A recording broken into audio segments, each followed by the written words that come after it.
path by a weird thing that happened to me when I was What a happened kid. to you?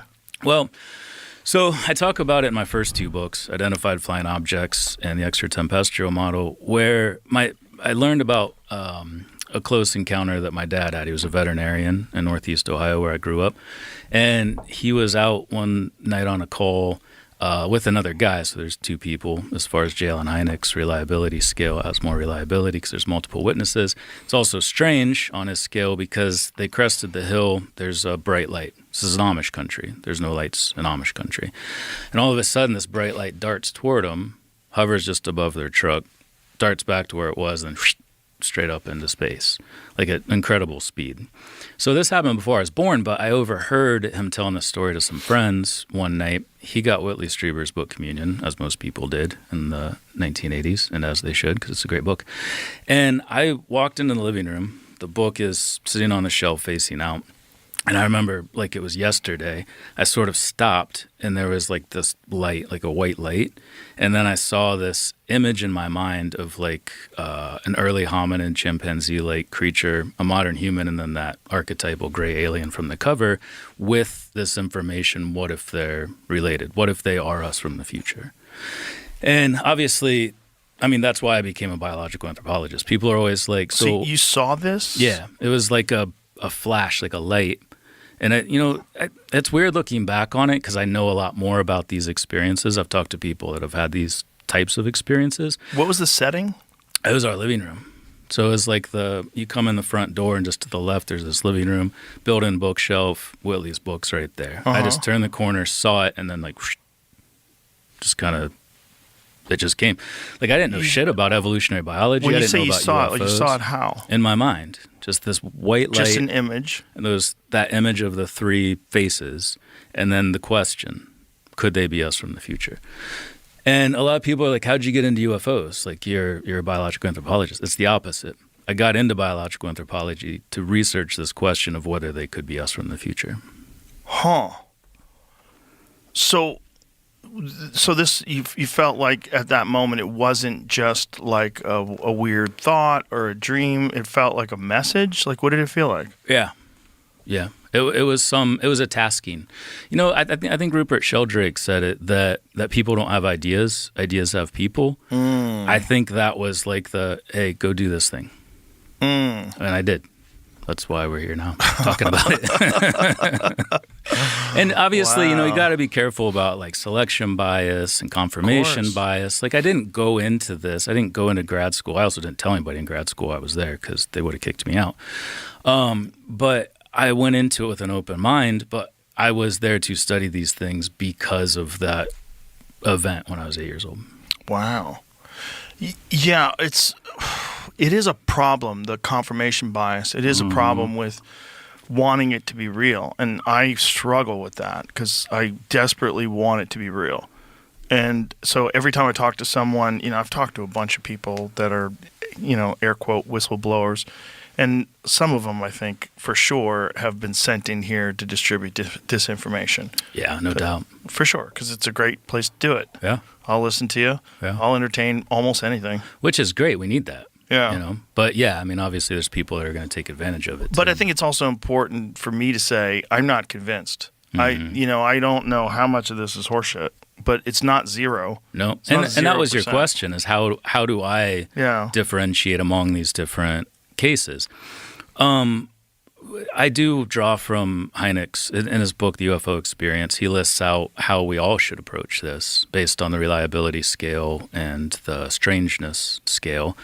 Jacques Vallée also drew from that, helped him develop it as part of the Invisible College and all of his work. But regardless of like my own personal discernment, 'cause my second book, The Extraterrestrial Model, is about 30 case studies, 15 main case studies, but then I pull in other ones. And it explores the different theories. Obviously, the main one being this extraterrestrial idea, this future, which, by the way, I saw the word of the day today was anachronistic. And I was like, man, that would have been a way better word than extraterrestrial, which everybody struggles with. I could have called them anachronauts. Ooh. Doesn't that sound cool? That does sound anachronauts. Cool. Ooh, that sounds really cool. I know. What the hell was I thinking, man? Well, anyway. you live, you learn. But So one of the most commonly reported things across all cases, regardless of whether you think it's bullshit or you think this definitely happened, is they really want our sperm. They really need or want our reproductive material, our gametes. And it's funny because when I wrote my first book I started in 2012, published it in 2019. Right at the end, I did an interview, and someone was like, "Have you heard of Jim Peniston?" I'm like, "No," which is kind of a failing on my behalf. I'll admit that one. It turns out, so it was the Rendlesham Forest incident. He touched this craft. He got this binary code, and he when deciphering the binary code, they legitimately, specifically said, "We are you from the future.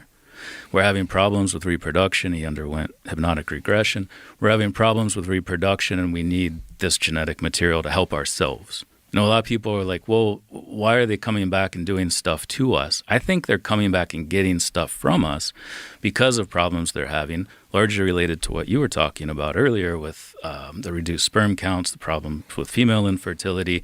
What if we do try to create the perfect human specimen, or we try to cure these genetic diseases through genetic manipulation, CRISPR, and we screw something up? We might have to come back. We can't go to another planet. There aren't people on these planets. We can't go and sample gametes from these other places. We might have to go into our past to get those wild type, unmanipulated gametes in order to fix these problems. God, that's a crazy level of technological sophistication, the ability to venture back in time and somehow or another not fuck up the timeline that's leading to, I mean, this is the problem that's always been theorized about time travel. Anything that you do, if you went back in time, any interactions, you would completely change how the future would play out. In the many worlds interpretation, yes. Yeah. So that idea is unfortunately very pervasive, and mostly because of Back to the Future, which I think ruined the brains of most people. Mine too. Certainly in my generation. But what most physicists don't agree on many things, but most agree that we live in what's called a block universe, landscape time, block time, where if you imagine all moments from the very beginning of the Big Bang to the end of the universe, where all matter disappears into like a black hole or contracts or whatever it does, all moments are already there. They exist as this massive four-dimensional block of all moments, all world lines, everything. So you go back into the past as you perceive it, you can do whatever you want. You can walk around, step on butterflies, slap people on the face, kick over, dinosaurs or whatever. I don't think we can go back that far, but you could do anything you want, and it doesn't change anything because you're going back in the block universe and doing those things you were always already going to do. And when you get home, everything's the same because that was already their past. To everybody that stayed behind, that was already their past. It was only the future for you to go back and do those things that you were already going to do. And then you just went and did them, get home, everything's the same because you were always going to do those things in the first place. That's bizarre. That's hard to swallow. If that is the actual model of the universe, and again, I can only work, in writing these books, I can only work from what we know now. Clearly, there's a lot of things we don't know. I'm not claiming to know anything beyond what we can know right now. But physicists, despite not knowing what time is, they know it's an emergent phenomenon. There's something more fundamental that time comes from. But they do agree on this block universe model. And in that case, there is no paradox. How do they all agree on that? Like, wouldn't you have to test that and come up with some sort of a hypothesis and then try to prove it or disprove it? Like You're right. I shouldn't say they all agree because there is the many worlds interpretation of quantum mechanics where if you went back in that situation, it would be change. You would be changing the timeline. Would it be changing your timeline or would it be changing a different timeline is the question. And how would you know? There's more paradoxes with changing things than not changing things. Why do you confidently state that you don't think that they can go back to the dinosaur age? But pumas are, an established animal. To have like some cryptozoological creature like Bigfoot that's undetected. But it's fun. It's fun. I want to believe. Yeah. But I don't really. Well, that's like in the ocean. Like they find some big fish, or some big whale, like extra, like some, and you're like, I don't know, dude, we never knew it was down there. There's two. Well, don't they think aliens could live in the ocean? So, I mean, that's how much. That was Jeremy Corbell was talking about that the other day. That they, it's hard to say like what kind of information he's getting, how accurate it is. but they're basically saying, think about the movie Abyss, where the aliens lived underwater. He was like, that's probably what's going on. Yeah. That there's some sort of alien base underwater, or some meeting place, or that's where they hide. That's where they go to be undetected. Do you think you're going to see it in your lifetime? Bigfoot or aliens? Aliens. Like, you know, where it's like, oh, like we have to like talk to them now. We have to like interact with them. There's video that is impossible to ignore. There's some things that are impossible to ignore. And then there's eyewitness testimonies of people who are rock solid, totally dependable, like fighter pilots, who have seen some things. Like the best example is this guy, Commander David Fravor, who was off the coast of San Diego in 2004. And this is corroborated by multiple points of data. They had this this tracking system that tracks things above Earth's atmosphere, and they found this thing went from above 60,000 feet above sea level to 50 feet above sea level in less than a second. They have no idea how it's doing this. They have no idea. There's no method of propulsion that's visible. They followed this thing. They locked onto it. It blocked their radar. It blocked their tracking systems, rather. And then it jetted off at an impossible rate of speed. And then the Nimitz relocated this thing at their cat point. The cat point is where the fighter pilots, when they're doing this test, they're doing this exercise, they were supposed to meet at this very specific point. And that's where this thing had gone. Like, this thing had read their manifest and knew, like, or read their plans and knew where they were going. What's wild? That is way more compelling to me than Bigfoot. The Bigfoot thing is just fun, but the alien thing is fun and likely. There's something going on. And so I go back and forth. Sometimes I think maybe it's some sort of government drone that's like so sophisticated, and it's totally top secret. And if we ever go to war with China, that's when they're going to break it out. And then sometimes I think what they are is something that's monitoring us and making sure we don't blow ourselves up, making sure that we make this journey from territorial apes with thermonuclear weapons into some sort of an advanced intergalactic society, and that there's a very crucial moment where the instincts of these tribal people, which is all of us, all human beings, are these tribal territorial people, where you have to keep them from sabotaging any possible future progress by blowing themselves up, by killing each other, by what if we talk to them and then when you say that, they go, yeah, that was it. Is that easy? Like, not that easy, but like, you just go, is that it? You go, yeah, that's about it. We're trying to keep you guys from blowing yourselves up. This is like, but maybe that's like the natural thing that you see. Like, when civilizations advance, like, there's a very precarious moment where, like, they have the capability of blowing themselves up, but the reason and the logic to not do it, but they also have these instincts to control resources and take over territories. They still have those instincts, but they have to bypass that. They have to figure out how to, and so that's when aliens start circling and just keeping an eye on us. Yeah. That's the primary. I mean, that's what you would hope, right? Instead of like them attacking us. Yes. Because then so. I think if they were going to attack us, they would have already done it. Like, if they really could do all those things, they could probably take out our power grid pretty easy.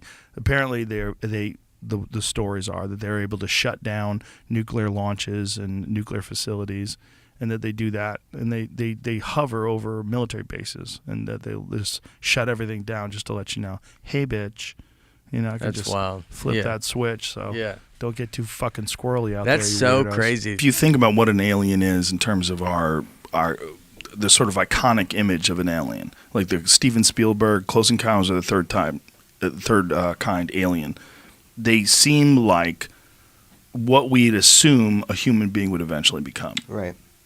And if these things are tiny, human beings are smaller than they've ever been before. They're weaker than they've ever been before. And there seems to be a trend in that direction.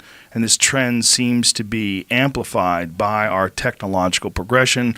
There are a lack of need for muscle strength and our lack of need for violence. And we're moving in a society to try to get away from all the things that we think are abhorrent about human beings and the terrible behaviors that we have. If we one day do give birth to some sort of an artificial being, like Marshall McLuhan's quote, "We are the sex organs of the machine world." That one day we... Okay, I'll buy this. Yeah, McLuhan was brilliant. And that quote has always been one of my favorites because, okay, what are we doing when we're constantly technologically innovating? We're constantly looking for faster cars, better computers, bigger screens, faster, more resolution, more pixels, more this, more that, higher bandwidth, 5G, 10G. Right. What are we doing? We're moving into this, if you just follow it, objectively stand back, don't attach yourself or your civilization, your culture to it, and look at what it is. We're moving 100% towards technological innovation. If you looked at this species from afar, and if you weren't a part of it, you would say, well, what does this species do? Oh, they make things. They make things better every year. Beehives are the same fucking thing that you see 10 years ago. You go by, you see a beehive, it's amazing, it's cool, but they're the same fucking thing. They figured out how to do it, they make a beehive. Right. We don't do that. We make better things. What would you do? Constantly. And at some point, I think that technology is going to fuse with us. Yes. And we're going to become... It's already happening. Yeah. And Elon Musk talked about it on my podcast, that we are cyborgs. You just carry it in your pocket. It's a phone. It answers any question you want. You can talk to it. It'll give you the answers instantaneously. It navigates you. It has all your phone numbers in it. It has all your contacts. You can get a hold of people. People are listening to you through it. It's connecting us in ways even involuntarily. Haptics, that kind of thing. Yeah. It's also getting on your wrist. How many people have iWatches, Apple Watches? They put them on their wrist. Right, and that's only because we can't integrate them yet. But you know that point is coming. 100%. Yeah, I didn't joke about it last night, but I have a bit about it that I do, about the integration between humans and technology. That's What would you do if you were a hyper intelligence, right? Would you do the work yourself, or would you create some cool things called like humans to do it for you? Would you create things that are cybernetic organisms to come in with machines and do it for you? If you were a hyper intelligence that has kind of changed like you've described, you'd probably create workers, right? Well, that's a vast conspiracy theory. I'm not talking about conspiracy. But it is a kind of a conspiracy, I'm right? asking you. Well, I mean, I don't think it's necessarily that. I mean, you could look at it that way, but that is the way a conspiracy theorist would look at it. The way I would look at it is like there's obviously a progression going on, a biological progression. There's some sort of an integration with technology. There's some sort of imperative, this need for technological innovation. It's inescapable. Everyone has it. And I think it's attached to materialism in some sort of a strange way because so many people work so hard to get new things. And like, God, that seems so illogical and preposterous, and it makes people unhappy, and depression's on the rise, but nobody seems to be able to stop it. Like, why is that? Well, maybe it's because we are the electronic caterpillars that give birth to the butterfly. Maybe that's what we're doing. That Maybe could very well be. What our job is to do is to make some sort of a cocoon, and we don't even know we're doing it while we're doing it. Do you think a caterpillar is aware? Like, hey, caterpillar, what are you doing? Man, I'm doing my thing. It's my job. I have to make a cocoon. Then I'm going to become like a butterfly. This could be a natural part of evolution. It could be. That we're just supposed to do this. Exactly. And make the jump to some sort of mechanized... Right. Yeah, non-biological. Have you ever seen an orangutan that is fishing with a spear? No. They've figured out how to fish with spears. There's primatologists. Wait, without somebody showing them how to fish? No, they've imitated human beings doing it, and now they do it, but they do it independently. They're not trained orangutans. They're wild orangutans. Look at that. There's a wild orangutan. Okay, that's impressive. That's impressive. Well, there's these primatologists. I guess you would call them primatologists. That's the term. That's a great biologists. Biologists that believe that monkeys and chimps and some of the great apes are moving into the Stone Age. That they've currently entered the Stone Age. Like, they're not staying what they were 100,000 years ago or 500,000 years ago, but they're actively using tools, and they're experimenting with different ways to use those tools. And then they're making tools out of stone. They're making tools out of sticks, and they're using them. Well, this might just be what happens. This might just be what happens. I mean, why else? Why the fuck would we work so hard? I mean, I was driving to L.A. this morning. I had a doctor's appointment, so I was on the 405 at 8 in the morning. Like, Jesus Christ! Like, this is so crazy. When you're on the 405 in L.A. at 8 o'clock in the morning, you see literally 1 million cars. Yeah, red light. And it's just everywhere you go, it's people. And also, I'm in a Tesla, so I have it on autopilot. So I'm there sitting, I'm listening to a podcast. I barely have my hand on the wheel. I'm not touching shit. This car's driving me along. I'm not even doing anything. I'm just hanging out. It's so much less stress, by the way, to do it that way. Right. So it encourages you to innovate. Yeah. It encourages you to embrace this new technology. I got this giant screen. It's showing me the navigation in front of me. Oh, I'll be there 5 minutes early. Excellent. And I'm listening to a podcast. wirelessly. It's Bluetooth streaming from my phone, and I pulled that podcast, which came out today, out of the fucking sky, and I'm listening to it, and I'm all comfortable in my nice little car, just driving on my way to the doctor's office. This is irresistible stuff. Yeah. It's different than your Walkman. Yeah, Back in the day. It is irresistible.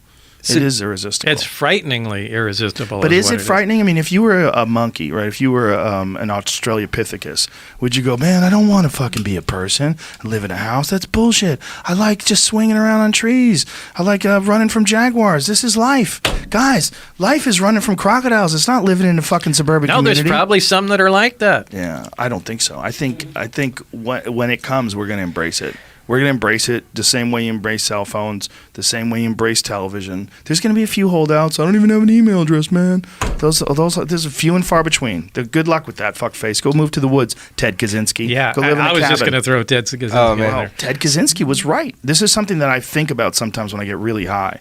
That Ted Kaczynski was a part of the Harvard LSD studies. This has been proven. Ted Kaczynski, they cooked his fucking brain when he was at Harvard. And then when he went over to Berkeley and became a professor, his goal was to make enough money so that he could implement this program and live in the woods and then write his manifesto and start killing people that were involved in propagating technology. He was expunged from the Harvard logs, by the way. This is something my friend just called me about. So there's like this private library, and they used to print people's names whenever they were part of a university, and he was one of a handful of people that were expunged from it.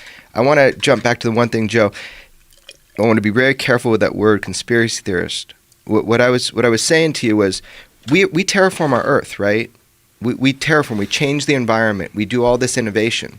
What is stopping us from thinking that that's not being done? I'm not saying it is. I'm saying what's stopping us from thinking that that's being done on a much bigger level, on a cosmic level. You mean like aliens coming down doing that to humans? No, I'm telling you that there is something here. There's a fact. There's something. They're a craft. They're here. They're not ours. They're here. So the question is, what is that about? And I'm just looking at what we do with what you're describing with technology. Well, and I think it's much more likely that the same way we observe chimps and we observe that they are now in the Stone Age, that they're observing us, and that they're recognizing that there is a pattern, that there's steps that happen.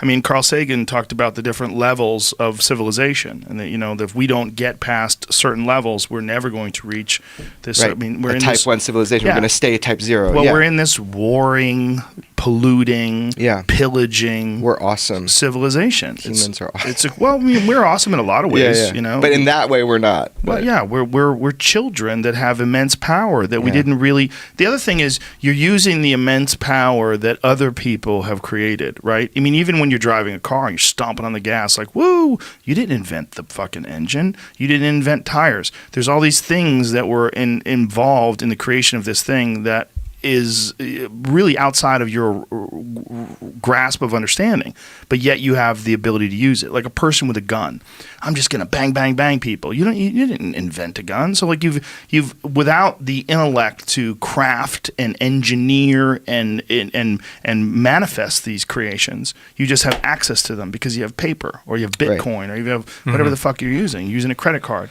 Now you have almost no responsibility. You could just flippantly use these things, which is why we were very childlike in our actions because we haven't had to earn the responsibility. We haven't had to earn these things that we've been able to have, and you've only been able to have them because other people have innovated and spent ungodly amounts of time and effort and focus in the lab to create these things, and then they've all put them together. And then what's the reason to put them together? To profit. Well, what's the reason to profit? Well, why are you doing this? So you can buy more things. Well, what are we doing? What are we doing? We're making better things. That's what we do. That's all we do. That's all we do is make better things. Yeah. Why the fuck do we need oil? Why do we need oil? Why can't we just burn wood and stay home? Why can't we grow chickens and food in the backyard? Why can't we do it? Well, we fucking can. We certainly can. People do it. But we decide to make that almost impossible. Our preferred way of living is to stuff everyone into a very small area where no one grows anything other than weed. This is what LA is. LA is 20 million people with hard surfaces, as many hard surfaces as you can. Boy, if you got an acre backyard in LA, holy shit, look at all that green. This is amazing. Well, no, that's the fucking earth coming through this weird sort of creation that we've put on top of the earth. But the goal is that, like New York City, there's none of it. Right? You got Central Park, and they just got human shit. Human stacked up. No one's growing anything. And then constant work. Everyone's up early. Go, go, go. Innovate, progress, make that money so you can buy more things. And every year, hey, Apple, where's this fucking new phone? As if your phone isn't good enough. Like your phone's taking pictures and videos, and people are calling you, and you got applications that tell you which way the wind's blowing.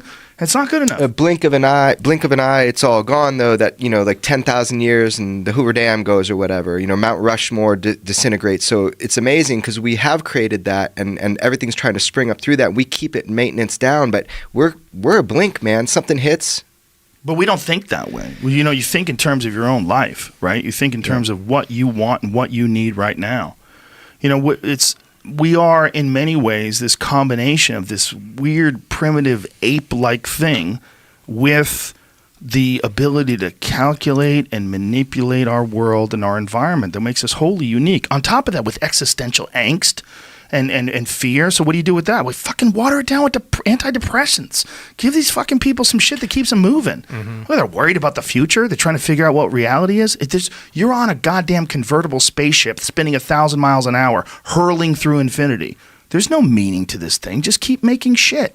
Keep making stuff. And then one day they're going to be able to hit that switch, and this life will be born out of innovation and thinking and progress and technology. And more than likely, it's probably going to be what we're seeing that these things are that you're observing. I'm not observing them, but yeah. Well, someone's observing. Are you implying that they're us?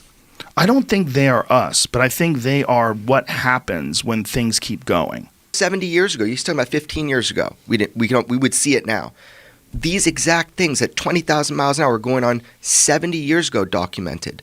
Somebody has a non-reactionary fuel propulsion system. Now, are they aliens or some subsect of humans? Throughout history, there are these indications of ships, of craft. But the one I'm talking about, it's like, and it's that's the shape of it. It's also like a plate turned on its side, and then there's a person inside of it. Yeah, man. It's flying through in that same. Yeah, that's it. Yeah, like look how incredible. it's flying. But the thing is that everybody can say, or the one above that's pretty cool because that was a hidden thing. I've studied that one where it says Discovery 15th century. Above her left shoulder, there is an object, and if you really zoom in, look at the dude staring up at it. As a painter, my wife is a painter. Everything is intentional. Where's the guy? The guy on the right over there. It's pretty cool. Looking up. So I think that's 15th century. It said. So the problem with this, Joe, is go to the original one, the one that we just looked at, Jamie. The one right before that. Yeah. See, get a big picture of that. Yeah. That is so strange. Like here, you got Christ being crucified, and then above him, UFOs. Look at that. What is the miracle of Fatima? God, that's that one that was, considered a real miracle by the church, and the 3 kids were getting messages. I'll get this all wrong, but for like months that they're going to be visited and to bring people, and bigger groups gathered to where there was over 100,000 people. What year is this? 1917. 1917. So, dozens of thousands, if not hundreds, but dozens for sure, see an event. A mass sighting of something that happened. We're talking people that were religious, people that weren't religious, doctors at the time. That's not a real image, is it, Jamie? That one was doctored a little bit, so you could see they're all looking at something. But that's not real. Yeah, but that's the crowd, right? The crowd is real. Is that right? Yeah. So here's the thing. People come out, something happened that was so intense. Some people thought it was religious, that it was a visitation, but other people saw it as technological. This is not an airplane. This is not a weather balloon. This is not a blip. It has performance well beyond, and the airplanes that we were flying, if we're the only ones around, everything I'm looking at, it's a pretty sad place. It's a pretty lonely universe. I asked my astrophysics. Gravity propulsion. Distance becomes completely irrelevant. So if we believe, and the radars are right, and Commander Fravor saw this thing moving like a ping pong ball in a glass of water, it's gravity propelled. That's why you can make those maneuvers without exploding, okay? Then distance becomes completely irrelevant for travel. You're literally warping time and space. There is studies being done right now on materials associated with UFOs, right? So actual metals that have come off of, you could say, crashes or now, who is that explained that there was something, they were with Eric Weinstein, that was explaining that there was someone who reportedly has something along those lines? Jacques Vallée has 17 samples. 17 samples. How does one guy get 17 samples? Well, he's Jacques fucking Vallée, right? So he's the guy first ever for the United States military created a computer program for the study of UFOs for Project Blue Book. So he's an old school guy. They modeled him after in the Close Encounters movie. It's modeled after Jacques Vallée, the French guy. So he's kind of like been involved with this. He's had more access to government databases than any of us. He went around, collected samples from known, crashes or like when things will come off. And what's the conclusion? Well, they're studying them right now. There was just something on Fox about it. They're studying some of these materials and what they will find, because the ones they're talking about, I actually took to New Mexico and had 5 scientists study it about 5 years ago. I got my hands on it, got to study it, the famous parts they're talking about now. It's layered, and the way it's layered is what they're trying to see if it's anomalous elementally, or the way that the elements are bound together, and also the atomic level of layering is what's interesting. We'll find out if it's interesting. Explain what you're talking about. What is this thing that you saw? Okay, well, there are a lot of different samples, but when you get a sample of something and you can see... How big are these samples? The ones that I looked at, yes. They ranged from about this size down... audio. They ranged from the size of an orange? Yeah, size of an orange to the size of a quarter. These are materials, right? And are they materials from a crash? So that's allegedly, or there's a known crash. This is in the public domain rather than government controlled. So what I was looking at, or having the scientists look at, is isotopically and elementally. What are the elements that are in this? Are they engineered? And what's the conclusion? Well, I'm not. I'm going to leave it to the people that are doing it now, who have much better machines than I had access to. Do you know any cliff notes?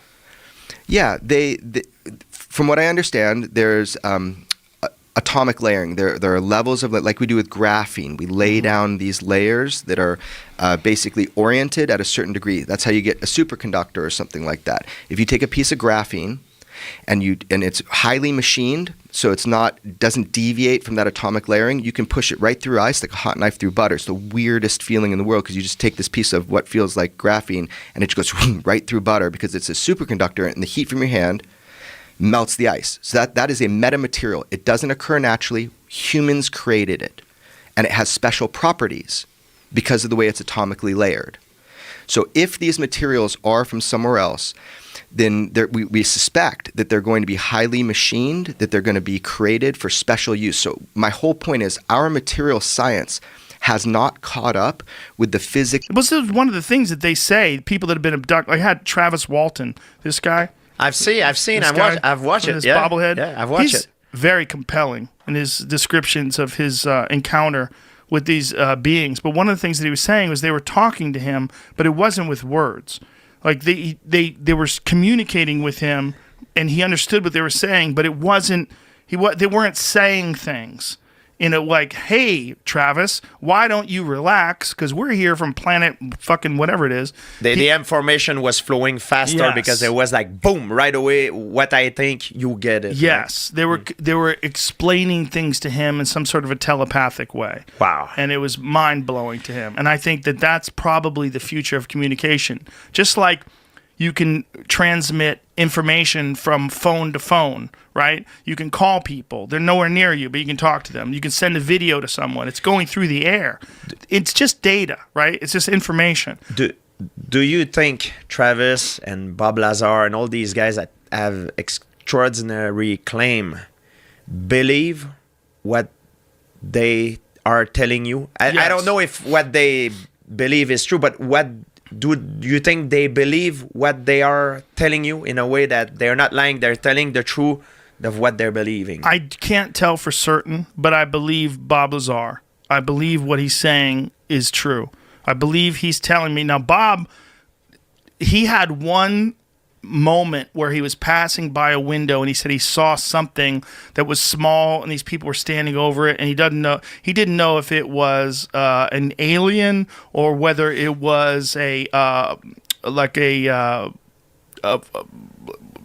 sort of a form that they were trying, like a doll or something that's supposed to represent the size of an alien or some sort of a model of an alien.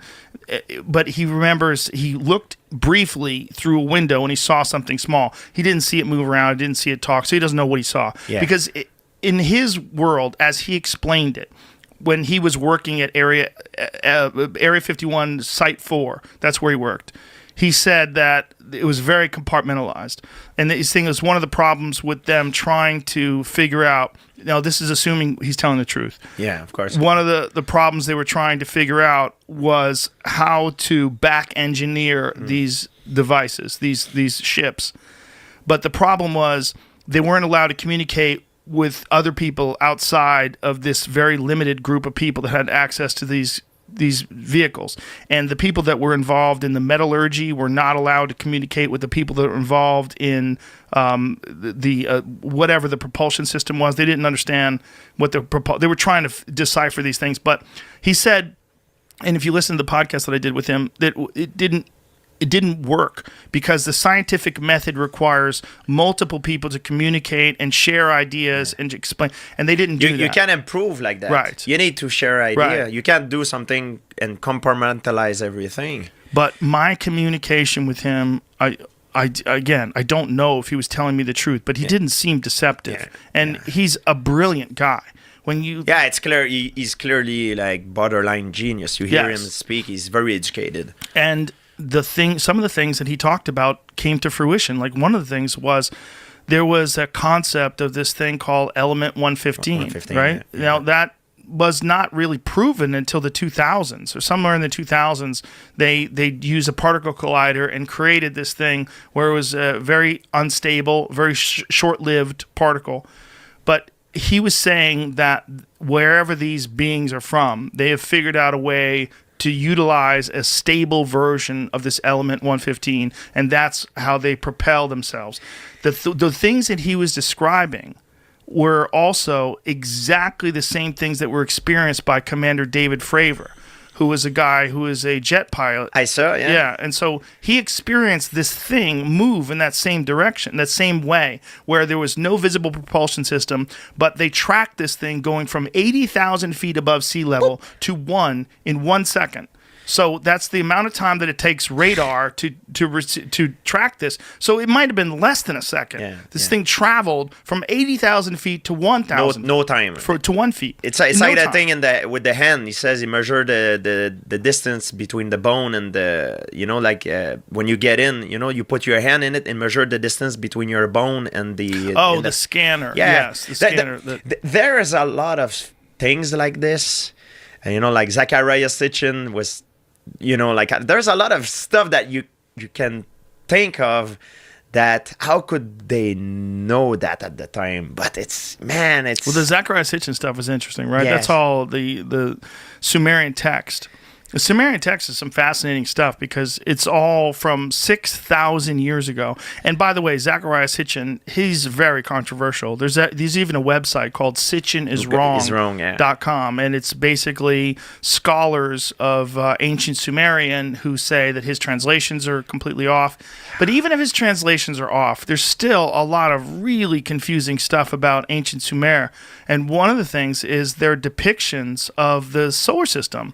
They had a depiction of the solar system 6,000 years ago that shows the sun in the center, and it shows all of the known planets in the outside, and they're relatively accurate in terms of the size. Yeah, and how about the formation of the Earth? Tiamat, Marduk. I don't remember which one is what, that's the formation of the Earth. That's the model that we use today. Well, the scientists... The asteroid belt, That's the model that we use today. How did he know that at that time? I don't know how they knew that. When you're saying it's Earth 1 and Earth 2, and what that means is that there was an original version of Earth, and then Earth was hit by another planet at some point in the distant past, and that's what created the moon, and that's also what created the asteroid belt. That goes on the different direction than the rest of the planet. Like they knew that too. Well, there's also a thing called Bode's law, and Bode's law measures the distance between planets, and it's based on the mass of the planet, and they figure out, because of the mass of the planet, how far these planets are from each other. And one of the things that fucks that up is the asteroid belt. I think what I might be wrong about this, but the distance between Mars and Jupiter is one of the things that screws that up, and they think that's explained by the asteroid belt, that some collision created this asteroid belt and created all of the, I mean, there's something like 900,000 known near-Earth objects that were created by the impact of these planets. One thing I believe, and I'm sure you're the same because you had a lot of these guys on your podcast, like Graham Hancock, Yes. Randall Carson, John Anthony West. Like Yes. there's clearly knowledge that we've lost Yes. in the past. Like this is for sure. Like just think about the Library of Alexandria. Yes. Man, imagine the knowledge that it was in there before it burned. I know. Imagine. Oh man, Imagine. People thinks we lost like 1 millennia, like just when it burns. That Well, of knowledge, medicine, botany, Yes. science. It's just crazy to think of. So very often, sometimes when crazy stuff happen like that, like I just think that perhaps they had knowledge that there's knowledge that we lost. Like just think about the Greek fire. It's a weapon that was used in the naval battle, and it's really known about historian. You can research. They still don't know exactly how it works, but it was so destructive. It was like, at the time, it was like a secret weapon. Like they didn't want to share, and it was known to be very efficient in naval battle. I don't know what that is. I don't know about Greek fire. If you go Greek fire, you'll get it. Boom. It was used in naval battle. So they used to throw fire, flames, and they used to, people that are burning, they still burn in the water. So they think it was made with some kinds of petrol or they still don't know. They cannot recreate it. And it's clearly something that a lot of historians have talked about. It's called Greek fire. It's just an example that it's clear that it's a technology that we have lost. Well, if you just look at the pyramids, the pyramids are a perfect example of technology lost. It's almost like the best example. Like those ancient civilizations almost letting everyone know, hey, there is information that we have that's so above and beyond what's expected of people from this era. Yeah. Because if you think about people that lived 2,500 BC, you don't think about someone that had the kind of proficiency to create something that, when people don't understand, it's not just that the pyramids were big, but they were so perfectly designed that when they put all the stones, they reached the top. Like if anyone was off by even a half an inch at the bottom, as time went on, an inch here, an inch there, by the time they got to the top, it would be all fucked up. It wouldn't be perfect. But the pyramids were so amazingly perfect, and they were originally covered in smooth limestone. So smooth, polished limestone that would probably be insane to look at if you were staring at it from a distance. Like this immense structure of 2,300,000 stones, some of them cut from quarries hundreds of miles away, all perfectly aligned and put together by these people that lived thousands and thousands of years ago. You know, most scholars would say that they use a ramp, but if you think about it, like there's other scholars that would counter that by saying the construction of that ramp need to be in an angle that it could be so difficult to do that it will challenge the construction of the pyramid itself, you know? Well, again, it's like maybe they use a ramp. I don't know what they used. Yeah, we don't know, yeah. But whatever they used, it's so amazingly precise that they were able to make this 2,300,000 stone structure. This still to this day. I haven't been, But I have friends that have gone. Like my friend Andrew Schultz just went. Danica Patrick, the race car driver, she told me she just went. People that I know that have been. My friend Eddie Bravo, when he went, he's like, you get there, you're like, what the fuck? Yeah. It's so big, apparently. It's like an awakening. Yes, that our idea of what it is, when you see it in a photograph, it looks incredible. But I guess I need to go because I guess when you see it in person, it's just like a complete reset. Like it recalibrates what people are capable of because you have to think like, man, this is 4,500 years old. Think about Darren Couillou, Gobekli Tepe. Yes. Man, it's Gobekli Tepe's 10,000 years older, right? Yeah, it's like 12,000 years old, you know, like at least. Like how do you conceive that? And sometimes what happens is it get infected by other civilization that passed there after that construction. So they think they are the one that built it. I think is it Pumapunku, the one that there's clearly two different technology. You see the stone are perfectly aligned with perfectly cut. Then you have other stone that are just on top, like it's like a butcher's job, you know, and it's clearly not the same technology, the same people that built these two layers, you know. Right. So well, that was also John Anthony West's concept of Egypt, that there's multiple eras, and that if you go deeper, like some of the stuff that they found when they dig deeper in the sand was a different construction method. It looked different designs, but still equally complex and fascinating. It's like there's probably many eras of human civilization, and there's probably been whatever it is, whether it's disease or some sort of a natural disaster or something that happened. Asteroidal impact was John Anthony or was Randall Carlson's and Graham Hancock's. That's their theory. Is 12,000 years ago, at the end of the Pleistocene era. Yes. But Homo sapien is date to 3,000 years old. So imagine how many? 3,000. No, Homo sapiens. Homo sapiens 3,000. I think it's older than that. I think it's several hundred. 300,000. Sorry. Oh yes. 300,000. Sorry, my English. Yeah. Oh, right. Homo sapien is 300,000 in Morocco. That's just I'm 100% sure. That's why I read about this kind of stuff. I think they think it's somewhere in that neighborhood. Yeah. But so if you take that 300,000. 300,000 time for an evolution. Right. Why would it be only in the last 10,000 years that we would, invent such immense structures? It's kind of strange. It doesn't make sense to me. Well, it's also we're so different from all the other animals. Like we're the only animal that wears shoes. We're the only animal that wears clothes. We're the only animal that really manipulates its environment the way we do. I mean, other animals think, bees make beehives and shit like that, but they don't do anything even remotely interesting in comparison to what we're capable of doing and what we have done for thousands and thousands of years. And why? One of the things that Bob Lazar said that he was taught when he was at Area S4, at Area 51 S4, was that one of the things that they were telling him was that human beings are the product of accelerated evolution, and that these creatures occasionally come back to check upon our progress.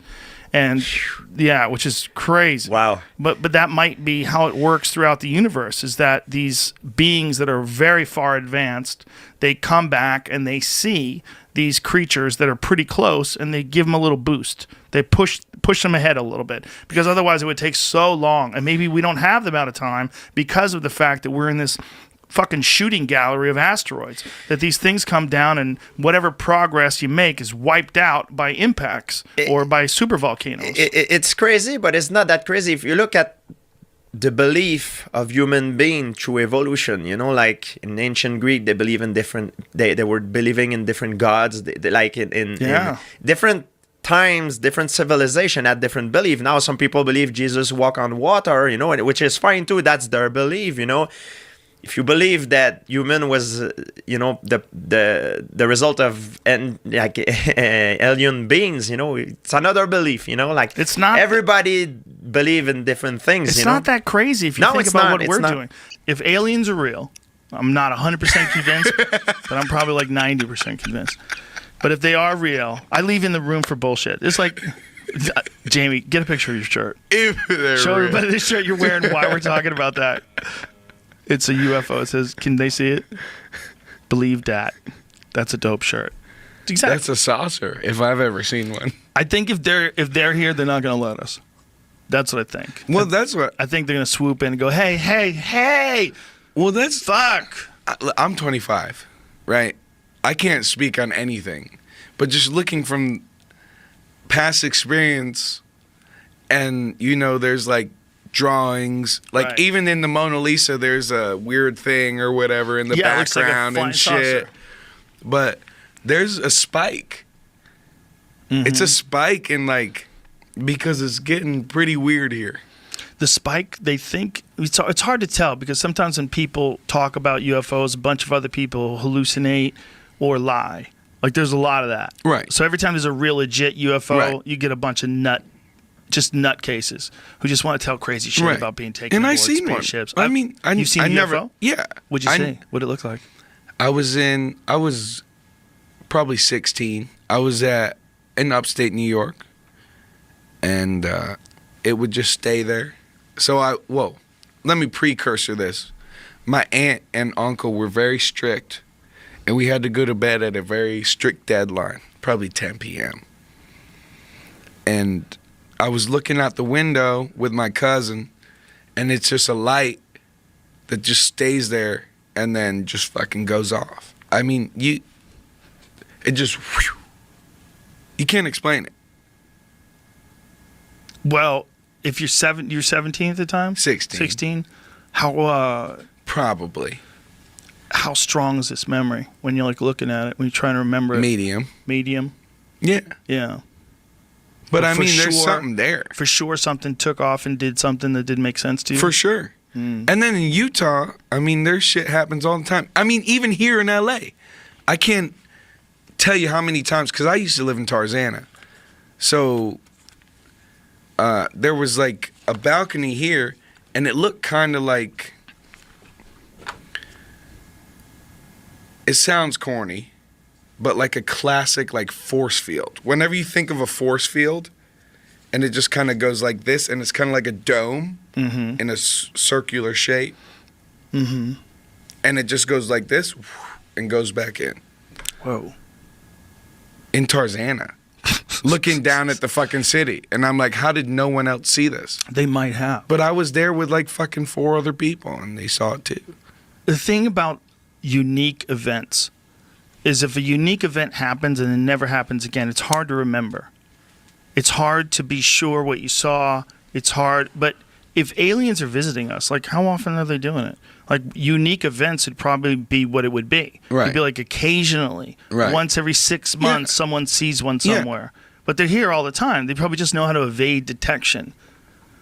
I mean, it just, if something can travel here from another planet, it's going to be able to know when they're being watched and when they're not being watched. That's not going to be hard. That's why you got to wonder if it's like intentional.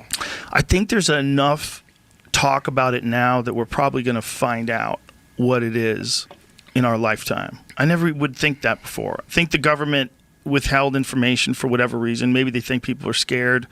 Maybe they think it's a threat to the national security, to have a bunch of people worried that aliens are flying around us all the time. There's nothing we can do about it. Maybe they had a conversation and they thought maybe it'd be better to keep people in the quiet or keep them in the dark so that they don't freak out, because there's nothing we can do about it anyway. If we just tell them that there's aliens that are visiting us all the time, that's not going to be good. They're not going to pay attention to taxes and mortgage rates and the stock market. They're going to be like, holy fuck. Uranium and there's shit aliens. like that. They're around us all the time. Yeah. People are going to freak out. So I think like little drops of, like this, the recent one they said, where they... what did the Pentagon just say? Yeah. Literally like 2 fucking days ago. They've recovered crafts that are not from this world. Not made on Earth. Not made on Earth. Yeah, not made on Earth. Yeah. They're basically saying we don't know what the fuck it is, but we didn't make it. That's bananas. And I think that's going to lead to more and more information coming out about it, where we're going to try to get a sense of understanding. Like, how long have they known this? You know, how much of, like, all that Roswell, New Mexico shit was true? Like, tell us what was going on. And backtracking, you got to wonder if, like, we've been hiding this the whole time, or this is the first time for real that we don't know. This is what I like to think. I like to think that the people that are in charge at the Pentagon are patriots, and they realize it's probably better, especially when you're dealing with the United States. It's in this kind of turmoil that they're in right now. It's crazy, between racial turmoil and turmoil with the police and turmoil with people protesting in cities and blocking traffic. There's so much crazy turmoil.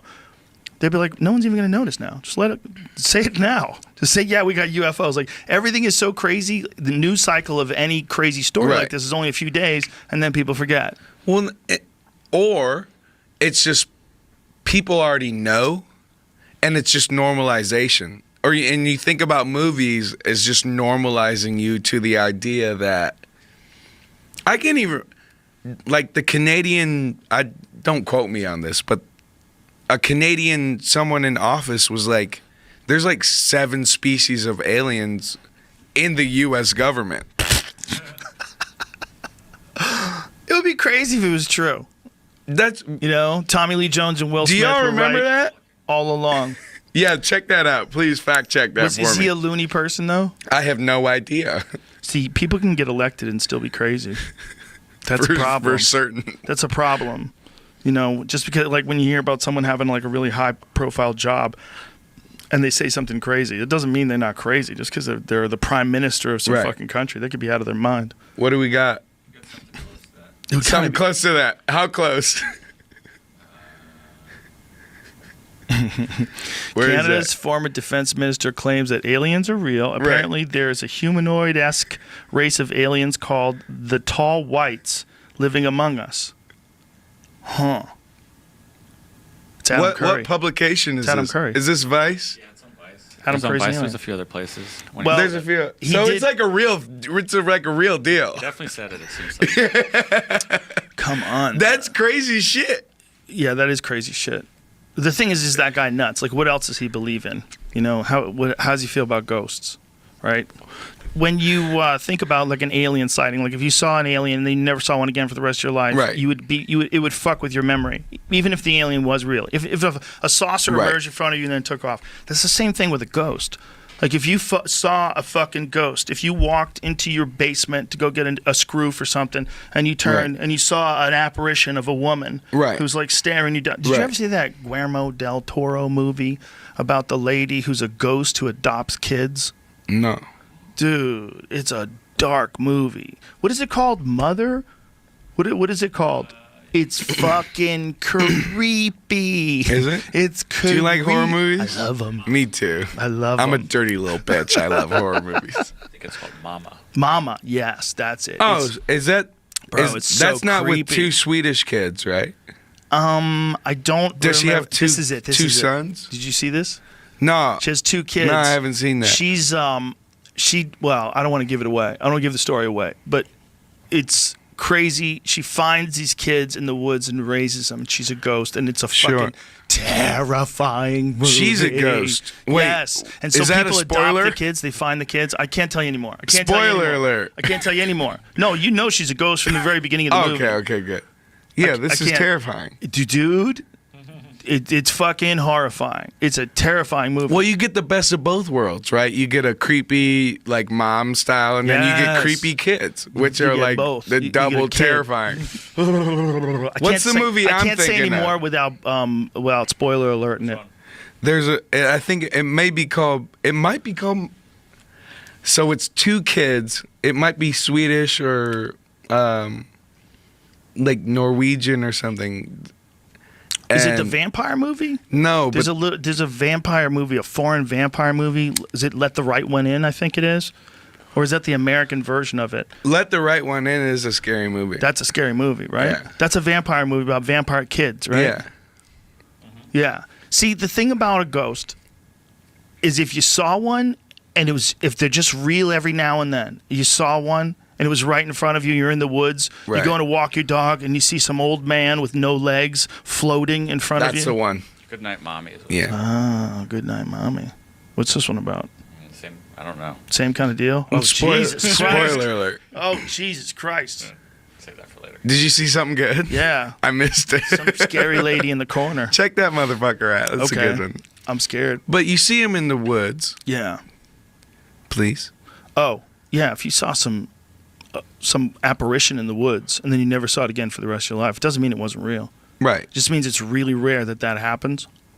Like, that's a thing about a unique event. Like, imagine if you're an ant your whole fucking life. Right. All you've ever known is this anthill. Everybody's chilling, working every day, chopping up leaves, going out and getting popcorn or whatever shit it finds. And then one day, some person comes along like Post Malone, just stomps the fuck out of that anthill. Sure. Till that moment, all that thing has ever known was that anthill. Never even knew that it was possible for something to, because it's been alive for a couple of weeks. And during that couple of weeks, no one's ever stomped on the anthill. But then it happens. And then you realize that there's no pattern to these things. Anything can happen. Like, if you're a person, aliens can land. They can land on the White House lawn tomorrow and take over the world. And there's nothing we can do about it. Like, that could be our new normal. Okay, fuck masks. The new normal is there's alien spaceships that hover over every city and they tell you what to do. And you have to work for them now. Forever. To the ant argument, we're smarter than ants. Yes, we are. But we're, in comparison, probably dumber than aliens are. Like, we're dumber in comparison to aliens than ants are to people. Well, that's right. You like all That's these celestial sightings. Yeah, I mean, this is all spitballing here. But it could be possible, right? Celestial sightings documented throughout history. Hey, I just made a fire. This is dope, right? Fire's cool. But what the fuck is that? That has to be God. Like, man has always looked up for answers. It's true. And so that's why it's a scary thing. Because do they want to hurt us, or did we come from them? I don't think it's impossible. I don't think it's impossible that we're a product of genetic manipulation. I don't know if we are. I know we're definitely primates. We're just playthings, maybe. We just look so different than every other monkey. All the other monkeys are covered in hair. This is this weird semi-hairless monkey. You know, who knows how to use electronics? Who knows how to send video through the sky? You know the Anunnaki? Yes. Yes. Yes. If Lou was here, I got a great friend, Lou. Shout out to Lou. He would talk your ear off about this whole deal. About this to an actual archaeologist yesterday. Or the Nephilim. Bradley Garrett. Yeah, the Nephilim or the Anunnaki from planet Nibiru. All that Zacharias Hitchens stuff. You ever read those books? No, sir. The books are weird, man. You know what's weird? Like, there's stuff that he was saying in, like, I believe it was like the 1970s, where he was deciphering these texts. And one of the things that he said is, this is the craziest one of all. Humans were genetically engineered from lower primates, and they were used to harvest gold. And that the Anunnaki needed gold because gold is very plentiful here, right, and very hard to find, very rare on their planet. Right. And they engineered humans to mine. That's why people love gold so much. Right. If you think about like the usefulness of gold. Right. Gold isn't even remotely, it's unless you're making electronics, like gold's not the best metal. Like, why is it so valuable? Because it's pretty? Well, it's not even the prettiest shit. Like, rubies are prettier than gold. Emeralds are prettier than gold. Why is gold so goddamn expensive? But where does diamonds fit in? It's a good question. Probably just someone tricked a chick into thinking it was a good move. I was reading about, like, yeah, that's what it's like. One movie, she had a diamond and then popped off. Let me finish what I'm saying, because this is where it gets weird. They said that they needed it to hang in their atmosphere to protect them from the sun because they were losing their atmosphere. Well, we're losing our atmosphere. And one of the things that scientists have suggested is hanging reflective particles above the Earth, like putting them in orbit, all like a reflective dust in orbit, so that it would mute out some of the effects of the sun. So what they suggested, what he was saying in 1978 is what they suggested in like 2018. Right. So when they're talking about how to fix some of the global warming issues, they were literally saying some of the stuff that was in this book that he was reading. He's deciphering these ancient Sumerian texts from 6,000 years ago. No shit. Yeah, I don't know. I was about to ask, if his interpretations where are did right, he get it from?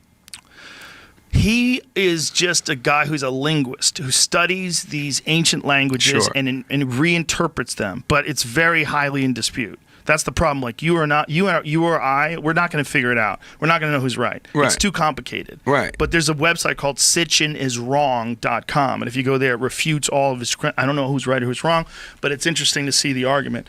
But again, whatever the fuck was going on back then, 6,000 years ago, whatever was going on, they were writing about some wacky shit. Man. Right. You know, they were. And is that the shrooms, or is it contact?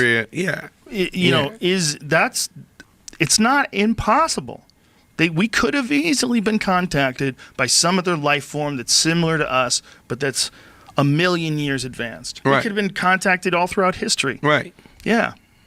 Up until 1860, whatever the fuck it was, all you would have is a drawing and a story. Imagine that. How famous people? Who the fuck knows? But now, if you look at the last 200 years, it has accelerated like a motherfucker. And there's so much, like, 200 years ago, people would look at the Bronco or anything like that and be like, what the fuck? Yeah, what is that?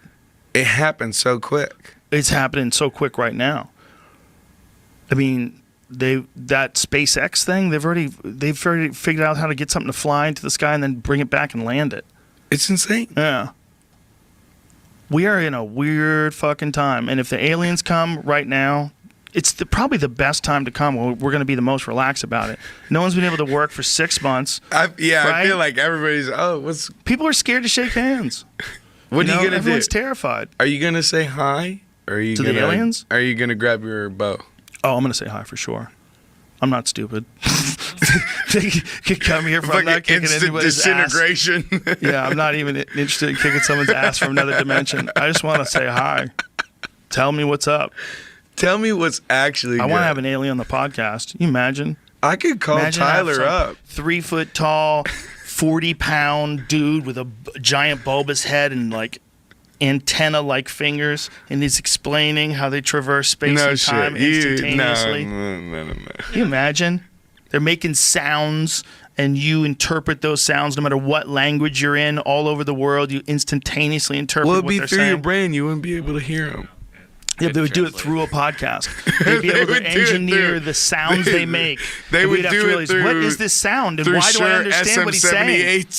They would hit you with some sound that's so complex, you would understand exactly what they're saying, even though you don't know the language. And everybody would be like, what in the fuck is going on? Oh my God, there's an alien on the JRE. And that's what it would be. Me talking to some alien. They better give you some more goddamn money. I think that's the least of our problems when the aliens come.